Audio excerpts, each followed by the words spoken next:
Comparing and contrasting human development theories. Psychologists have made tremendous progress in their attempts to explain how development occurs among human beings.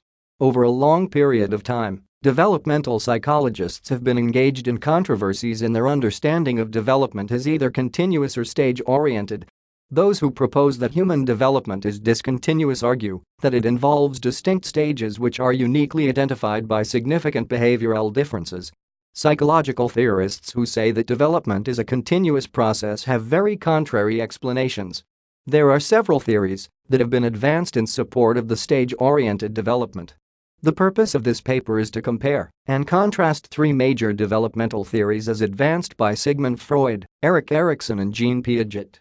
The key concepts of the three theories are discussed in the paper. The outstanding similarities and differences of these theories are elaborated. Moreover, the interactions of cognitive, physical and emotional development on the overall development of the child are discussed. The paper also provides explanations of the importance of understanding the normal child and adolescent development as far as assisting each child to reach their full potential is concerned. According to Papalia, Olds, and Feldman, theories that explain human development are characterized by models of how individuals undergo transformation and stay unchanged over time.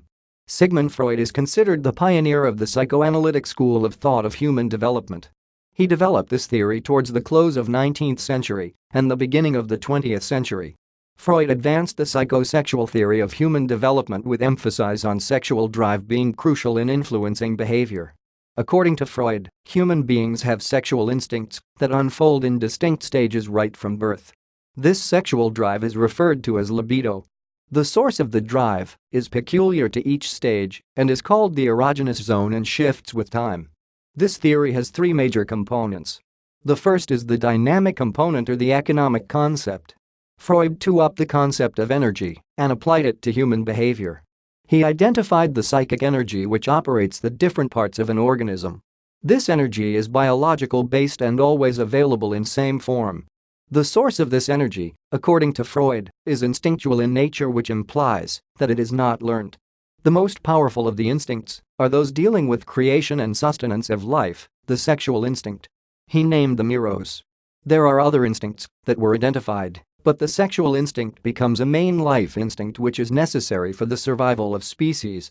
Sigmund also identified another class of instincts called thanatos, which represented death and aggression. Libido is the special form of energy used by the eros. Freud believed that human behavior occurs unconsciously. This means that the development of human behavior is out of awareness, and the unconscious part of the brain stores up all experiences, memories and repressed material and motivations. The second component of Freud's theory is the structural component, which illustrates three levels of personality. The id is the inborn, biological structure, and its main purpose is immediate gratification and reduction of tension through the pleasure principle.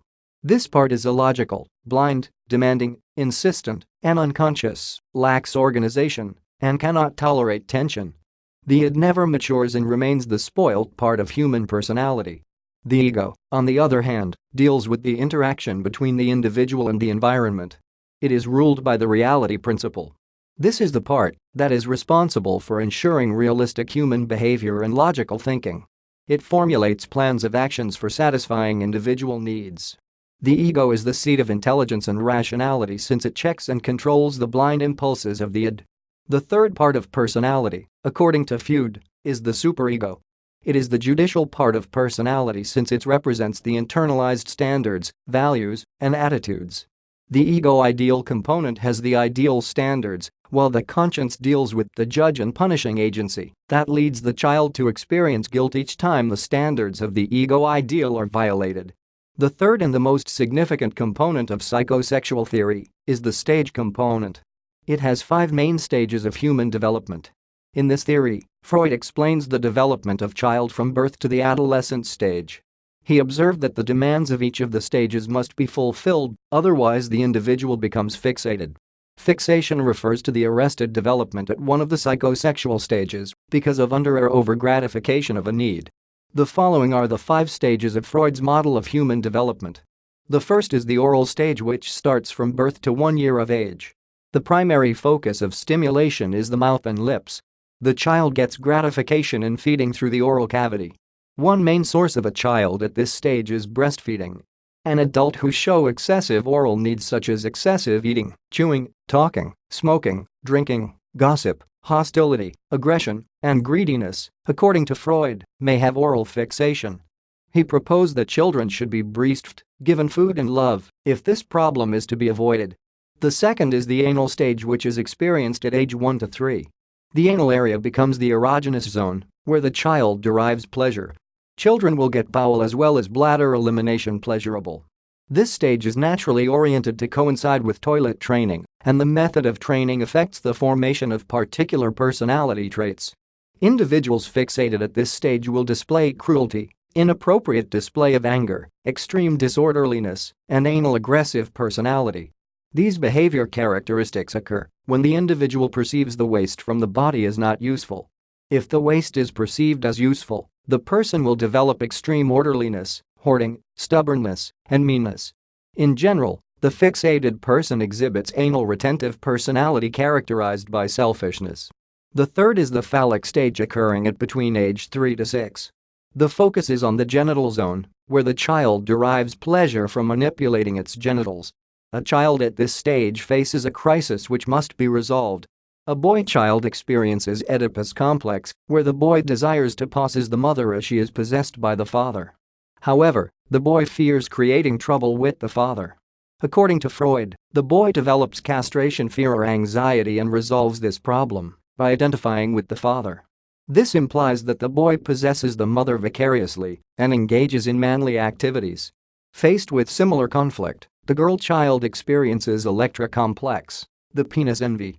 To resolve this problem with the mother, she identifies with the mother and possesses the father vicariously and develops gender roles.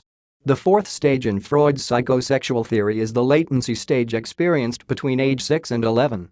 At this stage, there is loss of interest in sexual gratification, and their energy is channeled to other behaviors like developing affection with others, parents, age mates, schoolmates, and sports. This marks a period of socialization. The last is the genital stage, which sets off at puberty to 18 and beyond. This stage is characterized by the maturity of sexual interests. The old sexual themes of the phallic stage are revived.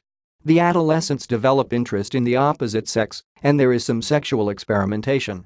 The individual assumes responsibility, and the conflicts at the phallic stage have been solved through socialization. The second developmental theory was advanced by Erik Erikson, who was Freud's student. Erik extended Freud's work and emphasized the role played by the social and environmental factors in human development. He was also a member of the psychoanalytic school of thought. Erik's theory is commonly referred to as the psychosocial theory, which focuses on the entire lifespan of an individual. Just like Freud, he examined the consequences of early experiences on later behavior in life.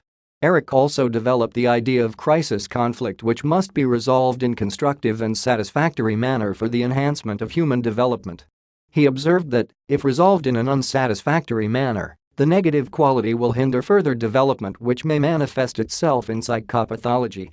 8 developmental stages are outlined under the psychosocial theory. The human development, as explained by the psychosocial theory, uses the crisis approach, where there are 2 direct opposites to be experienced. The first is the early infancy stage, starting at birth to 1 year of age. The crisis here is the trust versus mistrust and centers on the development of trust. The child develops trust through being given support, provision of basic needs, and continuous and prompt response. If there is lack of trust, mistrust will result from inconsistency, frustration, and deprivation. The second stage is the late infancy and spans ages 2 and 3. It starts when the child learns to control and regulate its behavior. Activities indicating control include toilet training. The issue at this stage is autonomy and shame and doubt. For a child to exercise autonomy, he should not be criticized, ridiculed, or laughed at in case of failure to perform some activities as expected. This is because the child will doubt themselves and always seek approval, hence lowering their self-esteem. If this crisis is not resolved, the child develops defensive behaviors like projection and drug abuse.